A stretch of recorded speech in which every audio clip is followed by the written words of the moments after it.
வணக்கம், நான் உங்கள் அம்மா சமையல் மீனாட்சி. இன்னைக்கு சூப்பரான ஒரு ஸ்வீட் தான் பண்ண போகிறோம். என்ன ஸ்வீட்டுன்னு பார்த்தீங்கன்னா, நம்ம கேரட் பால்கோவா தான் பண்ண போகிறோம். இதுக்கு பால் பார்த்திங்கன்னா பசும்பால் தான் தேவைப்படும். நம்ம முடிஞ்ச அளவுக்கு நீங்கள் பசும்பால் வாங்கி செஞ்சிங்கன்னா அதோட டேஸ்ட் டபுள் மடங்காக இருக்கும். நம்ம கேரட்டையும் இருக்குது, ரொம்ப சிம்பிள், ஒன்றுமே இல்லை. பால், கேரட்டு, சர்க்கரை, ஒரு 4 ஏலக்காய், இவ்வளோ தான். செய்கிறது பார்த்திங்கன்னா நம்ம கொஞ்சம் லேட்டாக ஆகும், ஆனால் டேஸ்ட் அவ்வளோ பிரமாதமாக இருக்கும். வாங்க எப்படி பண்ணுறதுன்னு பார்க்கலாம். நான் 600 கிராம் கேரட் எடுத்துருக்கேன். இந்த கேரட் இப்படி ஒரே மாதிரி கேரட் எடுத்துக்கோங்க. அதுக்கப்புறம் உள்ளே இந்த கேரட்டை கட் பண்ணிங்கன்னா, இங்கே பாருங்கள், கட் பண்ணால் இந்த மாதிரி ஒரே மாதிரி இருக்கணும். இதில் க்ரீன் கலராக சில கேரட்லாம் வரும், அந்த மாதிரி வந்தால் அந்த டேஸ்ட் மாறிடும். அதனால் இந்த மாதிரி எடுத்துக்கோங்க. சர்க்கரை 300 கிராம் சர்க்கரை. கேரட் நல்லா கழுவி எடுத்தாச்சு. இப்போ கேரட் இந்த மாதிரி தோல் சீவி எடுத்துக்கலாம். இந்த கேரட் தோல் சீவறத, இந்த தோலை நீங்கள் வேஸ்ட் பண்ண வேணாம். நம்ம செடியில் கொண்டு போய் போட்டுட்டோம் அப்படின்னா அதுக்கு ஒரு சத்து கிடைக்கும். இப்போ கேரட் எல்லாமே நல்லா கட் பண்ணி எடுத்துட்டேன். கேரட் எல்லாத்தையும் கட் பண்ணி இப்போ மிக்ஸி ஜாரில் போட்டாச்சு. நான் காலையிலேயே பசும்பால் 3 லிட்டர் வாங்கியிருக்கேன்.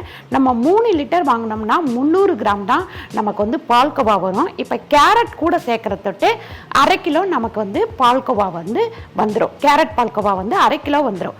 இங்கே பார்த்தீங்கன்னா இதை நல்லா காய்ச்சி ஆற வச்சுட்டேன். அது இல்லாமல் நான் காலையிலேயே காய்ச்சின தொட்டு ஃப்ரிட்ஜ்லேயுமே வச்சுட்டேன். நீங்கள் ஃப்ரிட்ஜில் கூட வச்சுக்கலாம், அப்படி இல்லைன்னா ஆறவும் வச்சுக்கலாம். பாருங்கள், பசும்பால் அப்படின்னாலே இதை அப்படியே எடுத்து வச்சு தயிர் துவைச்சோன்னு வச்சுக்கோங்க, அவ்வளோ சூப்பராக இருக்கும். நமக்கு வெண்ணெய் கிடைக்கும். அந்த வெண்ணெய் மூலமாக நெய் எடுத்துடலாம், பட்டர் எடுத்து நெய் எடுத்துடலாம். இந்த காய்ச்சின பாலை இந்த கேரட்டில் ஊற்றி அரைச்சி எடுத்துக்கலாம். இப்போ அரைச்ச கேரட்டை நம்ம எந்த பாத்திரத்தில் அல்வா கிண்ட போகிறோமோ அதே பாத்திரத்தில் வடிகட்டி எடுத்துக்கலாம். நம்ம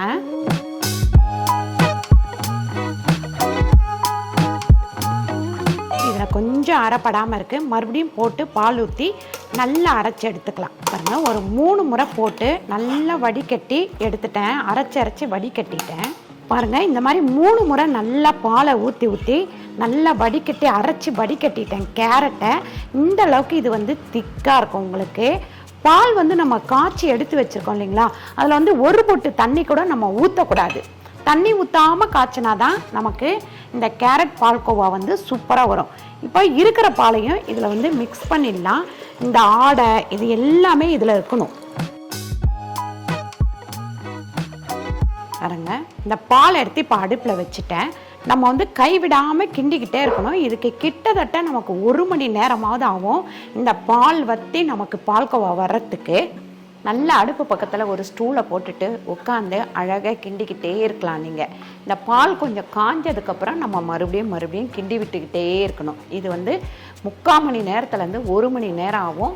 இதில் நம்ம வேறு எதுவுமே சேர்க்க போகிறதில்ல. இந்த பால் வத்துற வரைக்கும் இந்த பாலை காய்ச்சிக்கிட்டே இருக்கணும். இந்த மாதிரி நல்லா காயும் போது இப்படி நீங்கள் கிண்டி விட்டுக்கிட்டே இருக்கணும். கரெக்டாக ஒரு 2 நிமிஷத்துக்கு ஒரு முறை, 3 நிமிஷத்துக்கு ஒரு முறை கிண்டி விட்டுக்கிட்டே இருந்தீங்கன்னா தான் அடி பிடிக்காமல் நமக்கு பால்கோவா கிடைக்கும். நீங்கள் கிண்டும் போது இந்த மாதிரி அகலமாக இருக்கிற கரண்டி எதுனாலும் எடுத்துக்கோங்க.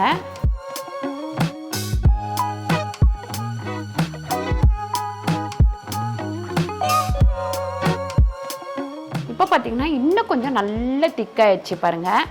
இன்னும் ஒரு 15 நிமிஷத்தில் இன்னும் கொஞ்சம் நல்லா திக்காயிடும். திக்கானதுக்கப்புறம் நம்ம சர்க்கரையை இதில் போட்டுற வேண்டியதுதான். நல்லா ஒரு திக்காயிடுச்சு பாருங்கள். இப்போ நம்ம 300 கிராம், அதாவது 1 லிட்டர் பாலுக்கு 100 கிராம் சர்க்கரை கணக்கு பண்ணி 300 கிராம் சர்க்கரை சேர்த்துக்கலாம். பாருங்கள், சர்க்கரை போட்டு ஒரு 10 நிமிஷம் ஆச்சு. இதே மாதிரி நல்லா திக்காயிடுச்சு பாருங்கள். இன்னும் ஒரு 10 நிமிஷத்தில் இது ரெடி ஆகிடும். இந்த ஸ்டேஜில் நல்லா தெறிக்கும், மேலெல்லாம் தெறிக்கும். சிம்மில் வச்சு நீங்கள் நல்லா கிண்டி விட்டுக்கிட்டே இருங்க. இப்போ நம்ம சூப்பரான ஒரு கேரட் பால்கோவா ரெடி ஆயிடுச்சு.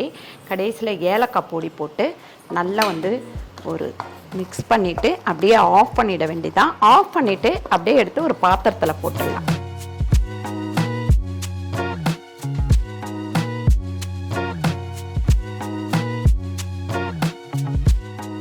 இப்போ நம்ம பாதாமை இப்படி நீட்டு வாக்கில் கட் பண்ணி அது மேலே போட்டுக்கலாம். பாதாம் போட்டாலும் போடலாம், அப்படி போடாமல் விட்டுட்டாலும் விட்டுடலாம். மேலே டெக்கரேஷன் பண்ணணுன்னா கொஞ்சம் பாதாம் வெட்டி மேலே போட்டுக்கலாம்.